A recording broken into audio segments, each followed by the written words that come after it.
common definition of SMEs to facilitate the identification of SMEs in the various sectors and subsectors such as manufacturing sector and services and other sectors. Medium. Manufacturing sector. Sales turnover between RML 0 million and RM 25 million or full-time employees between 51 and 150. Services and other sectors.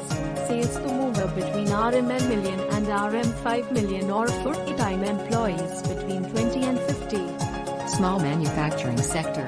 Sales turnover between RM 250,000 and less than RM 10 million or full-time employees between 5 and 50 byte. Services and other sectors. Sales turnover between RM 200,000 and less than RM 1 million or full-time employees between 5 and 19. Micro.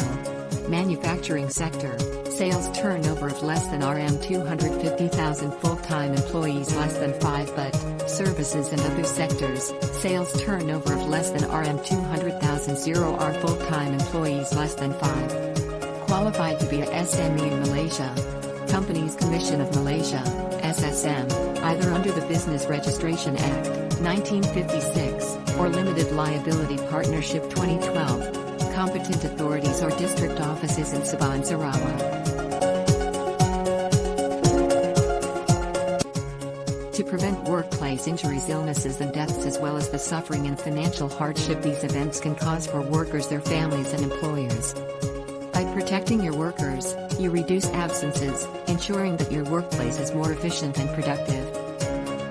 Reducing downtime caused by illness and accidents means less disruption and saves your business money. To attract investors and partnerships, you may need to demonstrate your commitment to sustainability and corporate social responsibility, which will include how you protect your workers. Increasingly, customers want to buy products and services that are produced ethically. A good health and safety record is a source of competitive advantage. It builds trust in your reputation and brand. Good health and safety at work secures long-term benefits for you, your business and the wider community.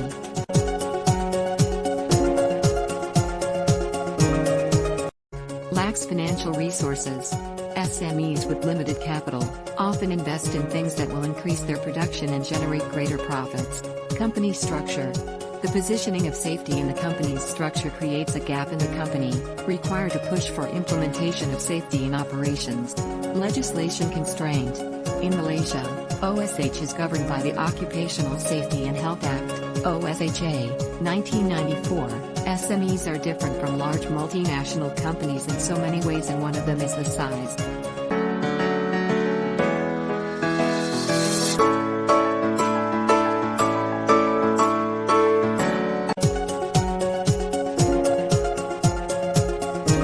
Step 1. Safety training. In the perspective of OSH, training equips employees and to change the attitude and behavior of employees so that they can perform their tasks in a safe manner. Safety training is a management practice that SMEs can use to improve OSH in the workplace. They need to choose the most suitable safety training methods to boost the safety knowledge of their employees and make the workplace safer. Step 2. Safety rules. Safety rules is a set of statements that tell employees what actions can be done and cannot be done in order to achieve safety at work. It can resort to safety rules to control the behavior of employees in order to make the workplace safer. They can design safety rules that are suitable to their needs of employees. Step 3. Assistance from the government. Such as financial assistance and technical assistance are channeled through SME Corporation to help SMEs in OSH. The National Institute of Occupational Safety and Health, NIOSH, also offers a wide range of safety training and courses as well as consultation service at a fair price. SMEs should take advantage of these assistances and improve their capabilities in OSH.